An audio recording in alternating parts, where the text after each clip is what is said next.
DD Himachal देख रहे सभी दर्शकों का कार्यक्रम स्वच्छ भारत में एक बार फिर बहुत बहुत स्वागत है। दर्शकों, स्वच्छता के महत्व से हम सभी लोग अवगत हैं। स्वच्छता का हमारे जीवन में एक अभूतपूर्व स्थान है।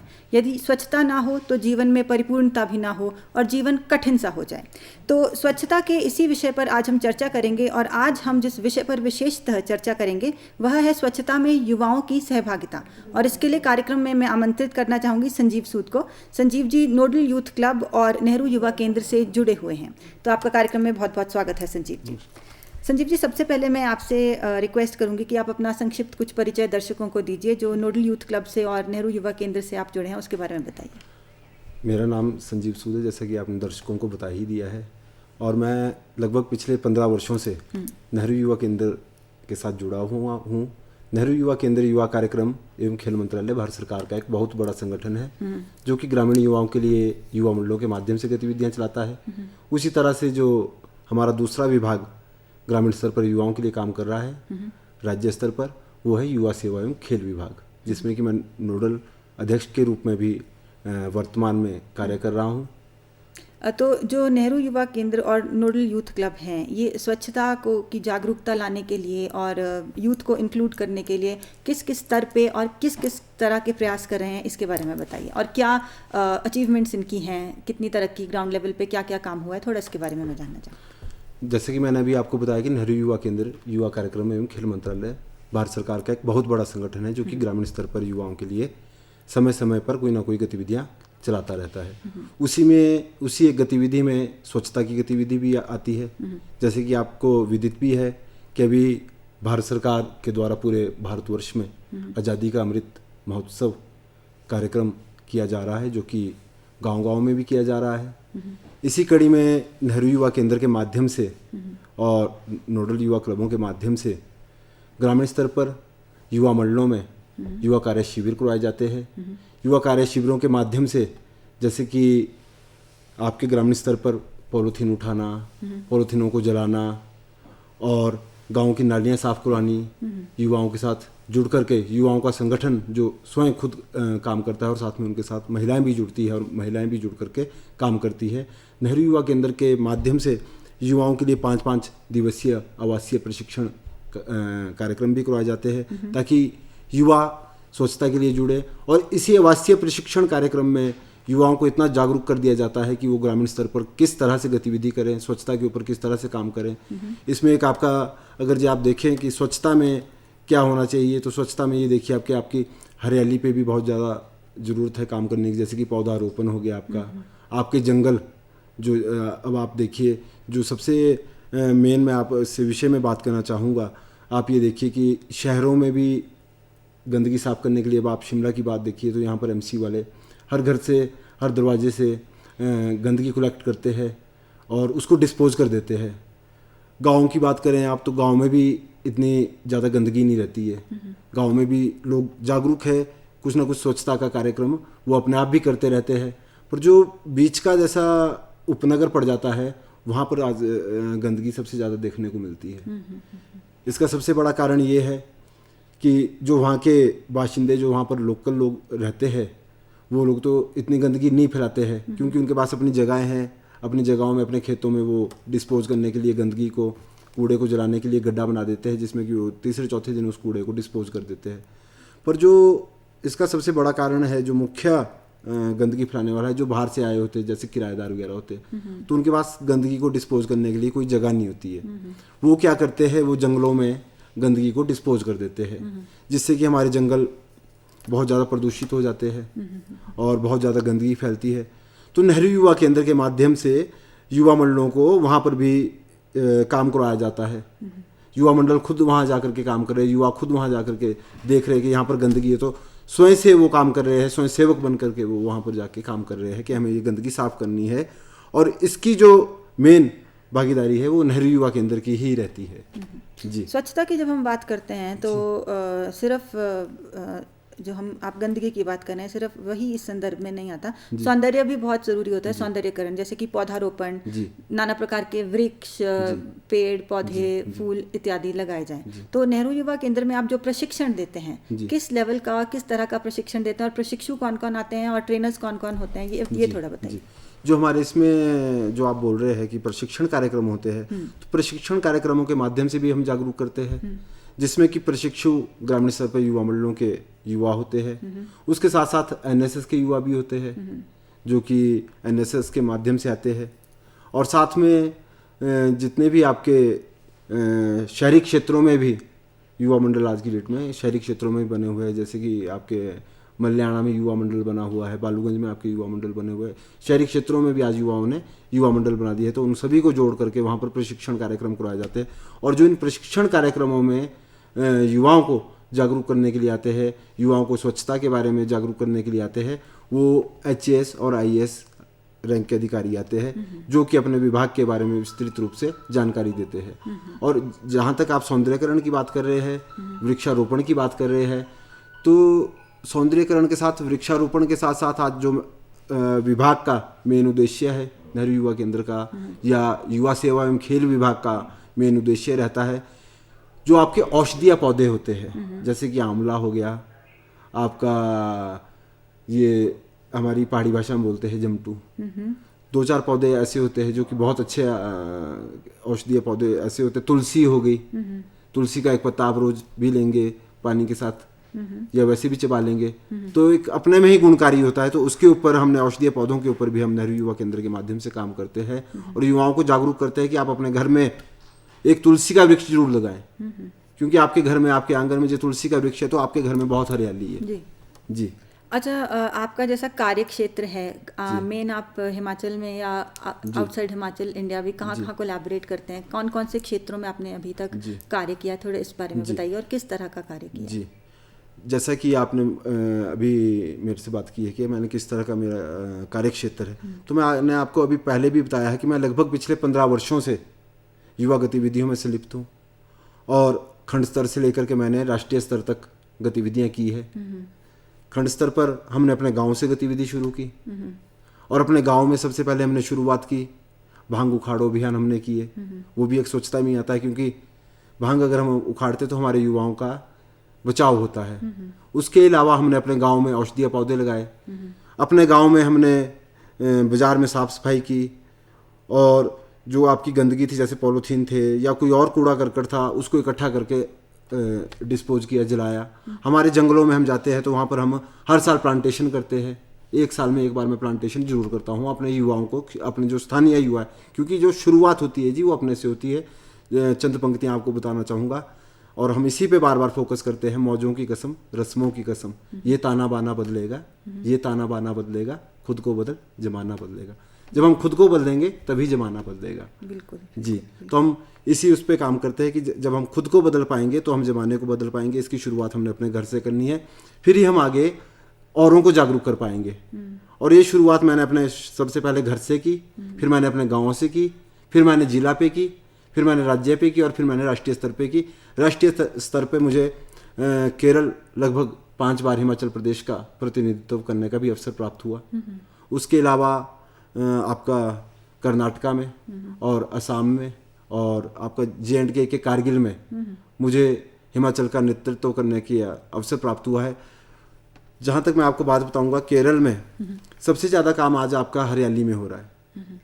केरल में आपको कहीं भी, गांव तो छोड़िए, आपको शहरों में भी गंदगी नहीं मिलेगी। केरल में त्रिवेंद्रम में मैंने 4 बार जा करके देखा तो इतना स्वच्छता हमने वहाँ देखी और वो ग्रास रूट से काम कर रहे हैं। वहाँ युवा बोर्ड है, यूथ वेलफेयर बोर्ड है, जो कि ग्रामीण स्तर से लेकर के शहरी स्तर तक युवाओं में जागरूकता कर रहा है। वहाँ पर अगर हमारी जेब से टॉफ़ी का लिफाफा भी गिर जाता है, हम टॉफ़ी का लिफाफा, तो वहाँ पे आकर के वो दूसरा आदमी वो टॉफ़ी का लिफाफा उठाएगा, अपनी जेब में डालेगा और जहाँ पर वो डिस्पोज करने का वो होगा वो वहाँ जाके डिस्पोज करेगा। ये चीज़ मैंने खुद देखी है और मैंने खुद सीखी भी है वहाँ जा करके। हमारे किसी स्वयंसेवक ने वहाँ पर गलती से चिप्स का पैकेट फेंक दिया और वहाँ पर साथ में जो केरल का हमारे साथ दूसरा युवा था, उसने वो चिप्स का पैकेट उठा लिया और मैं भी वहीं पे था मैं वो उन दोनों की गतिविधि देखता रहा। जब उसने वो उठाया तो मैं समझ गया। फिर मैंने उसको, जो हमारा स्वयंसेवक था, उसको मैंने कहा कि ये देखो, अब आप इसको ध्यान से देखिए कि ये पैकेट क्यों इन्होंने उठाया हो। और वो उन्होंने पैकेट उठाया और वो थोड़ी सी दूरी पे जाकर के डस्टबिन था, वहाँ पे जाके उन्होंने वो डिस्पोज कर दिया। तो एक कितनी बड़ी शिक्षा थी वो मेरे लिए भी और मेरे साथ के स्वयंसेवक के लिए भी, और कितना बड़ा मतलब सीखने का एक अवसर प्राप्त हुआ। जी। अच्छा, अगर स्वच्छता को हम इस नज़र से देखें कि जो हमारा प्राकृतिक लाइफस्टाइल होता है और जो हमने थोड़ा आर्टिफिशियली जो हम आजकल थोड़ा लाइफ अपना रहे हैं, तो स्वच्छता के नज़रिए से किस तरह का जीवन शैली हमें अपनाने की कोशिश करनी चाहिए जो हमारे प्राकृतिक संसाधन हैं उन्हें भी स्वच्छ रखने में, पवित्र रखने में मदद करें। ऐसे कौन से स्टेप्स हैं जो हमें लेने चाहिए अपनी ज़िंदगी में, या कौन से परिवर्तन हैं जो लाने चाहिए जो हमें स्वच्छता की तरफ अग्रसर करें, या ऐसी कौन सी बुरी आदतें हैं जो काटनी चाहिए? जी, मैंने सबसे पहले तो आपको यही बताया कि हमारे घर में सबसे पहले स्वच्छता के लिए और हरियाली के लिए तुलसी होना बहुत ज़रूरी है। जब तक हम तुलसी नहीं लगाएंगे घर पे, तब तक हमारे घर पे ना हरियाली होगी, ना हम खुद स्वच्छ होंगे। क्योंकि तुलसी का अपना ही महत्व है। रोज तुलसी में जल चढ़ाना और साथ में तुलसी को की पूजा करनी, तुलसी माता को धूप देना।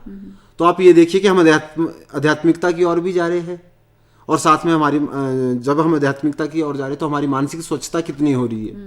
उसके अलावा आप बोल रहे हैं कि आज आप आर्टिफिशियल, जैसे ये यहाँ पर अभी हमने ये रखा है गमला, आर्टिफिशियल में ही आ रहा है जी। तो आप आर्टिफिशियल की बात कर रहे हैं और साथ में आप ये बोल रहे हैं कि प्रकृति को के सौंदर्यकरण के लिए हमारे को विशेष रूप से हरियाली लाने की आवश्यकता है। तो क्यों ना हम, जब यहाँ पर हम आपके स्टूडियो में यहाँ बैठे हैं, हमारे पास जब हम फॉरेस्ट की नर्सरियों में जाते हैं तो वन विभाग के द्वारा आज की डेट में ऐसे ऐसे पौधे चलाए गए हैं जो कि इस कमरे के अंदर भी लग सकते हैं। तो ये शुरुआत हमारे को अपने घरों से करनी चाहिए। अब आप बोल रहे हैं कि ये आर्टिफिशियल चल रहा है, तो आर्टिफिशियल तो ये आज हर घर पे है। हमारे को ये जागरूकता लाने की बहुत ज़्यादा ज़रूरत है कि हमारे को हर घर में अगर जो गमले भी रखने हैं, आर्टिफिशियल गमले लोगों की तरफ से लोगों का ध्यान हटाना बहुत ज़रूरी है। आप अपने घर पे ज़्यादा नहीं तो 4 से 6 गमले अपनी बालकनी में आप रख सकते हैं, जिसमें कि जो प्लांट्स होते हैं ये एक्चुअली बहुत इनकी जो वाइब्रेशंस होते हैं बड़ा जीवंत माहौल कर देते हैं आपका। इनका जो ऑरा क्रिएट करते हैं ये नेचुरल प्लांट्स घर में इंडोर भी हो जाए और अगर मेडिसिनल हो तो और भी बेहतर है। मैं आपको बात बताऊं, मैंने अपनी बालकनी में, हम औरों के ऊपर क्यों जाए, हम अपने ऊपर की बात बताते हैं। मैंने अपनी बालकनी में इस टाइम कम से कम 20 से 25 पौधे लगा रखे हैं, जिसमें कि आपके तुलसी माता का पौधा सबसे पहला है, गुलाब का पौधा है, और भी कई तरह के पौधे हैं जो अपनी ओर आकर्षित भी करते हैं और एक हरियाली का माहौल पूरे घर में बना देते हैं। जब हम सुबह उठते हैं तो उसको पानी भी देते हैं और कितना अच्छा अपने को लगता है जब गमलों को हम पानी देते हैं। और जब हरियाली, जब उनमें तरह तरह के फूल लगते हैं तो कितना, आप ये देखिए कि कितना हमारा रंगमय पारिवारिक जो हमारा माहौल है वो कितना रंगमय हो जाता है। बड़ा सात्विक और पॉजिटिव एनर्जी उनसे मिलती है जी। अच्छा संजीव जी, अगर एजुकेशन की हम बात करें तो आपकी ओपिनियन में एजुकेशन में कौन कौन से ऐसे परिवर्तन लाने चाहिए जो एक बेसिक स्तर से ही यूथ को, बच्चों को अवेयर कर सके स्वच्छता के प्रति? उनको कैसी तरह की शिक्षा देनी ज़रूरी है?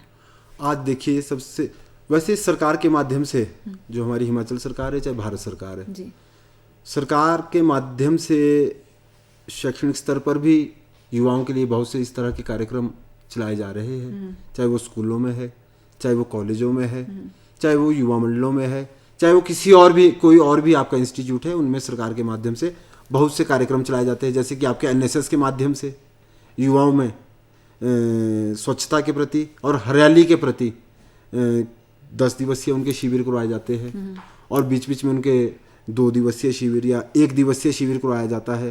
तो मैं ये समझता हूँ कि जैसे आपका ये एनएसएस है, एनसीसी है और आपका स्काउट एंड गाइड है, जो ये आपकी संस्थाएं हैं आपके स्कूलों में बनी हुई है, इनको आर्थिक रूप में मजबूत करना बहुत आवश्यक है। क्योंकि आप देखिए एनएसएस का कैंप लगता है तो एनएसएस के कैंपों में भी मैं जाता हूँ, एनएसएस के कैंपों में मुझे बुलाया जाता है, तो वहाँ पर देखा जाता है, जो अब आपने बदलाव की बात करी ही दी है तो मैं बदलाव में थोड़ा सा बताना चाहूँगा। युवा तो बहुत जोश के साथ आता है काम करना है, क्योंकि जो जोश मैंने स्कूल के युवा में और कॉलेज के युवा में देखा है वो बाहर के युवा में नहीं देखा है।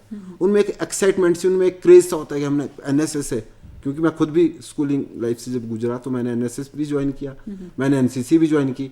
तो युवाओं में उस टाइम स्कूल में ना एक ऐसा क्रेज होता है कि हमने काम करना है, काम करना है और अपनी क्षमता से हमने ज़्यादा काम करना है। और जो हमारे गुरुजन होते हैं वो भी पूरी क्षमता से करते हैं। पर सबसे बड़ी जो इसमें आती है एनएसएस में और एनसीसी में, इनकी आर्थिकता की बहुत ज़्यादा दिक्कत रहती है। इनको अगर कैंप लगवा रहे हैं तो डाइट का पूरा रेट नहीं मिल पाता है, जिससे कि ये उस कार्यक्रम को एक मतलब बहुत बढ़िया तरीके से कर पाएँ। तो इसमें मैं ये कहता हूँ कि जो आपकी ये एनएसएस है, एनसीसी है, इसमें अगर आपने हरियाली में काम करवाना है, स्वच्छता में काम करवाना है, तो आपको थोड़ा सा युवाओं को, क्योंकि अब आपने पूरा दिन युवाओं से काम करवाना है, तो युवाओं को शाम को मशीन तो तभी चलेगी ना जी जब उसमें मोटिवेशन मिलेगी। उनको खाने के लिए भी चाहिए बच्चों को कुछ, तो बच्चों को खाने को जब आप देंगे तो वो खुश होकर के और ज़्यादा अच्छा काम करेंगे। तो मैं यही बताता हूँ कि शैक्षणिक स्तर पे हमारे को जो सबसे ज़्यादा है आर्थिक मजबूती लाने की बहुत ज़्यादा ज़रूरत है। जी, आर्थिक मजबूती की जहाँ आप बात करें, इसमें अगर सामाजिक सहयोग की भी हम बात करें जी, अगर गांव वालों से या अभिभावकों से, समाज से अगर सहयोग हमें मिले तो शायद वो इनपुट भी बहुत महत्वपूर्ण रहेगा। तो आप किस तरह के सहयोग की अपेक्षा रखते हैं, या आपको लगता है कि इस तरह का अगर फीडबैक सोसाइटी से मिले तो वो ज़्यादा प्रोडक्टिव आपके इस तरह के प्रयोग रहेंगे क्लीनलीनेस के प्रति? जहाँ तक समाज की बात रही ना, इस तरह के कार्यक्रमों में जुड़ने की, समाज तो खुद जुड़ जाता है, पर विभाग के जो आपके अध्यापक गण होते हैं उनकी कुछ मजबूरियां ऐसी होती है, सरकार के माध्यम से उनके ऊपर कुछ ऐसी जिम्मेवारियां होती है कि बाहर के लोग इसमें इन्वॉल्व भी नहीं हो सकते हैं। आप अगर कोई कार्यक्रम करवा रहे हैं तो उसमें बाहर के लोगों को इन्वॉल्व किया ही नहीं जाता है। इसमें हम यही कहते हैं कि सरकार को इस तरह का करना चाहिए कार्यक्रम कि जो हमारी स्थानीय पंचायत भी है, वैसे तो कार्यक्रम चलता है, कार्यक्रम भी हो रहा है, पर अगर हमारे को सहभागिता की बात आती है, ग्रामीण स्तर पे बहुत जागरूक होते हैं लोग और बहुत खुश, एक लोगों के लिए उत्सव का माहौल होता है ये। जैसे आप एनएसएस का कैंप देख लीजिए, चाहे आप युवा मंडलों के कार्य शिविर देख लीजिए, 5-5 दिवसीय कार्य शिविर चलते हैं, तो एक उत्सव का माहौल बन जाता है। जैसे मैं आपको नेहरू युवा केंद्र के बारे में बताना चाहूँगा। हम नेहरू युवा केंद्र के माध्यम से जब ग्रामीण स्तर पर युवा कार्य शिविरों का आयोजन करवाते हैं तो उसमें हम पूरा आपकी जो कार्य शिविर की कार्य योजना बनी होती है, कार्य शिविर में हमने क्या करना है सुबह से लेकर के शाम तक, उसके ऊपर पूरी विस्तृत रूप से कार्य योजना बनाई जाती है। और ये कोई छोटे लेवल से नहीं बनती, ये आपकी पूरा जो कार्यक्रम बनता है ये राष्ट्रीय स्तर पर बनता है और ये भारत सरकार के माध्यम से दिल्ली से ये कार्यक्रम बनते हैं। और जहाँ तक बात रहती है सहभागिता की, तो इसमें ग्रामीण स्तर पे जो आपके नेहरू युवा केंद्र के कार्य शिविर लगते हैं, इसमें उत्सव का माहौल जैसे मैंने बात की, तो इसमें तो बहुत बढ़ चढ़ करके लोग सहयोग देते हैं। लोग ऐसे भी आते हैं कि जी हमारी तरफ से आपको लंच की व्यवस्था हमारी तरफ से हो जाएगी, रात्रि भोज हमारी तरफ से हो जाएगा, क्योंकि एक उत्सव का माहौल बना होता है। पर जो आपके जो ये स्कूलों में होते हैं तो इसमें जो आपकी आमजन की सहभागिता बहुत कम हो पाती है। जी, जैसे अगर थोड़ा विशेषतः बात करें स्पेसिफिकली ग्राउंड लेवल पर किस तरह के स्वच्छता के प्रयोग करते हैं आपके ये जो ऑर्गेनाइजेशंस हैं, किस तरह के जैसे क्लीनलीनेस कैंपेन्स या कैसे कैसे काम होते हैं जो पिकअप किए जाते हैं? जी, देखिए जो हमारे ग्राउंड लेवल पे काम होते हैं वही मैंने आपको अभी आपके साथ चर्चा साझा हुई है कि सबसे मेन जो हमारा ग्राउंड लेवल का काम है वो है कार्य शिविर। कार्य शिविर के माध्यम से हम जागरूकता भी करते हैं, घर घर जाकर के लोगों से गंदगी भी इकट्ठी करते हैं और उस गंदगी को जला भी देते हैं, और साथ में लोगों को ये भी बोलते हैं कि आप लोग गंदगी ना फैलाएं, इससे आपको शारीरिक रूप से भी नुकसान है, मानसिक रूप से भी आपको नुकसान है, और आपको बीमारियां आपको गंदगी के माध्यम से बहुत ज़्यादा लगती है। जी, और जो इसके अलावा हमारे कार्यक्रम चलते हैं ग्रामीण स्तर पर, महिला मंडल अब हो गए आपके वहाँ पर स्वयं सहायता समूह भी ग्रामीण स्तर पे बने होते हैं, तो महिलाओं के माध्यम से भी एक नुक्कड़ नाटकों का आयोजन किया जाता है। जैसे एक कार्यक्रम रख लिया, स्वयं सहायता समूह का कार्यक्रम रख लिया, उसमें स्वच्छता के लिए ग्रामीण स्तर पर महिलाओं को भी जागरूकता मिलती है, नुक्कड़ नाटकों के माध्यम से भी जागरूकता मिलती है, और एक संदेश उन कार्यक्रमों के माध्यम से ग्रामीण स्तर पर दिया जाता है। अगर जैसे पंचायत लेवल पे, ब्लॉक लेवल पे, डिस्ट्रिक्ट लेवल पे कैसे आप लोग टैली करते हैं, कोऑर्डिनेट करते हैं अपने प्रोग्राम्स को आगे बढ़ाने के लिए, थोड़ा ये बताइए। या सरकार की तरफ से अलग शब्दों में कहूँ तो क्या इनपुट्स या क्या आपके लिए डेवलपमेंट्स रहती हैं? जी देखिए जी, जहाँ तक डेवलपमेंट की बात है तो हम तो स्वयं सेवक होते हैं, हमारे को सिर्फ समाज से मतलब है और सामाजिक क्षेत्र में कार्य करने से मतलब है। जहाँ तक रही पंचायत की बात के पंचायत स्तर पे क्या कार्यक्रम चलते हैं, मैं आपको बताना चाहूँगा। जैसे पंचायत स्तर पर युवा मंडल बने होते हैं या पंचायत स्तर पर हम प्रधान जी से कोऑर्डिनेशन करते हैं कि प्रधान जी हमने ये कार्यक्रम करना है, या युवा मंडल के प्रधान से कोऑर्डिनेशन की जाती है कि हमने ये कार्य करना है। और फिर हमने जो कार्यक्रम करना है, कार्यक्रम को का नाम देंगे कि हमने स्वच्छता में क्या करना है, स्वच्छता का जो हमारा पूरे दिन की गतिविधि है हमने करना क्या है। बावड़ी की सफाई करनी है कि हमने झाड़ू मारना है, कि हमने पॉलीथीन इकट्ठा करना है, कि हमने पौधा लगाना है। अब पौधारोपण तो आपका, आप ये देखिए जो प्लांटेशन आपकी होती है वो तो आपकी सिर्फ जुलाई से अगस्त 2 महीने चलती है। तो जो हम हरियाली में काम करते हैं हम वो करते हैं जुलाई और अगस्त में। और हमारा जो मेन उद्देश्य, अब आप ये देखिए कि आजकल जैसे गर्मियाँ हैं, कितने जंगलों में आग लग रही है, तो इस पे भी हमारे को युवाओं को जागरूक करना होता है कि जय अगर आप लोगों की गर्मी आ रही है और फायर का जो सीजन है इसमें आप अपने जंगलों को बचाइए। जैसे चीड़ के वृक्ष होते हैं, चीड़ के वृक्ष की जो पत्तियां होती है वो आजकल झड़ती है और वो आग का सबसे बड़ा कारण है। तो जो चीड़ की वो पत्तियां हैं उनको डिस्पोज करना या उनको फॉरेस्ट्री एरिया से साइड करना, उसके लिए युवाओं को जागरूक करते हैं। और आज की डेट में जो चीड़ की पत्तियां हैं, अभी लगभग पिछले 1-2 महीने पहले एक कार्यक्रम हुआ था हमारा यहाँ पर इंदिरा गांधी खेल परिसर में, तो उसमें एक रिसोर्स पर्सन आए थे हमारे पंचायती राज से, तो उन्होंने बताया था जो आपकी चिड़ की पत्तियां हैं आज की डेट में इसकी आपकी टोकरियां भी बन रही है और इसके ऊपर प्रशिक्षण दिए जा रहे हैं। अभी ये शुरुआत है जी, एक छोटी सी शुरुआत की गई है, तो इसके ऊपर आपकी टोकरियां बन रही है और भी कई तरह के इसके चिड़ की पत्तियों की वस्तुएं उत्पाद की जा रही है, जो कि आने वाले समय में एक बहुत बड़ा प्रोजेक्ट बन करके काम किया जाएगा। जी जी स्वच्छता के ऊपर तो हमने बहुत बात की अभी। अब मैं चाहूँगी कि आप दर्शकों को थोड़ा कुछ जनरल बताइए कि अपने घर को, परिवेश को किस तरह से वो जीवंत बनाए रखें, किस तरह से लाइवली बनाए रखें, अपनी सोसाइटी में इंक्लूसिवनेस कैसे वो मेंटेन करें, समाज का एक अच्छा भाग होने के नाते वो कैसे सबको साथ लेकर चले। थोड़ा इस पर कुछ मैं चाहूँगी कि आप दर्शकों को बताइए, क्योंकि स्वच्छता तो है ही, लेकिन अगर उसको हमारा जो प्रोग्रेस है उसे शेयर करने वाला कोई ना हो तो शायद वो रंग ना आए। तो इसके बारे में थोड़ा मैं चाहूँगी। आज जिस हिसाब से हमारे यहाँ युग चल रहा है वर्तमान में, आप भी देख रहे हैं कि परिवेश जो हमारा है वो बहुत ज़्यादा तेज हो चुका है। आज हम अपने तक ही सीमित हो चुका है, एकाग्र भी हो चुका है। एकाग्रता बहुत कम है, जो मेरा मानना है। आज हम अपने तक ही सीमित रह गए हैं।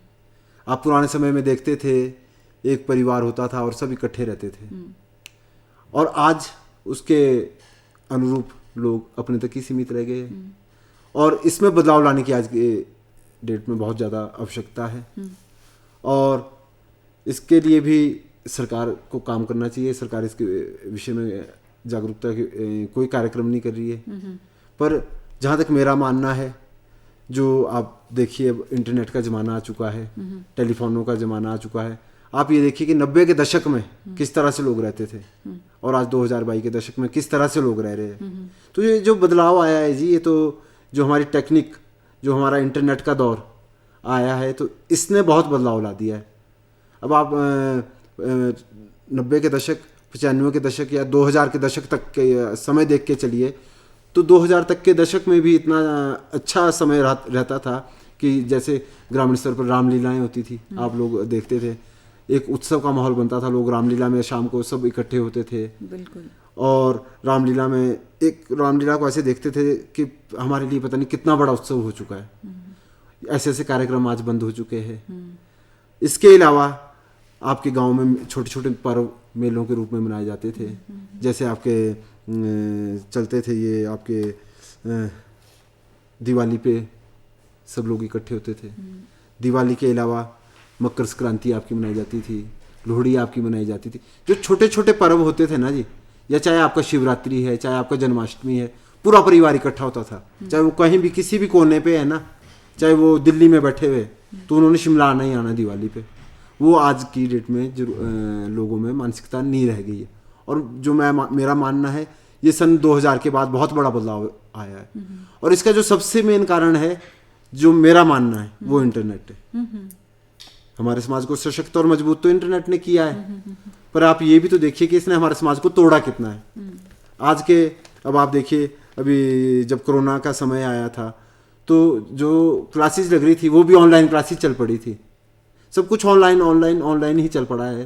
तो एक व्यक्तिगत जो जुड़ाव होता है, भावना होती है, वो आज नहीं रही, वो थोड़ा कम हो चुकी है। लोग अपने तक सीमित हो गए हैं और जितने संसाधन और सुविधाएं बढ़ी हैं, उन्होंने कहीं ना कहीं हमको अलग कर दिया है। अलग थलग कर तो दिया। आवश्यकता ये है, चाहे थोड़ा अभाव ही क्यों ना हो, लेकिन एक दूसरे से जुड़े रहना बहुत जरूरी है। और जो हमारे ग्रामीण स्तर सुख दुख में, अच्छे बुरे समय में, परिवर्तन में सहयोग देना बहुत जरूरी है एक दूसरे का। वहीं पर वो हमारा जो प्रेम है बनेगा और इसी से हमारा समाज जो है जुड़ा भी रहेगा। वरना तो हम सब मशीन की तरह हैं। अगर हमें भावनाएं नहीं है तो हमें प्रयास करना चाहिए कि अपने हर संकल्प में, हर प्रयत्न में हम समाज को लेकर चलें। संजीव जी, आप कार्यक्रम में आए, आपने स्वच्छता संबंधी ये जानकारी हमारे दर्शकों को दी, इसके लिए हम आपके बहुत बहुत आभारी हैं। और दर्शकों से यही उम्मीद रखते हैं कि उन्हें कार्यक्रम की ये कड़ी पसंद आई होगी। अगली दफा तक आपसे अनुमति चाहेंगे, फिर मिलेंगे। नमस्कार।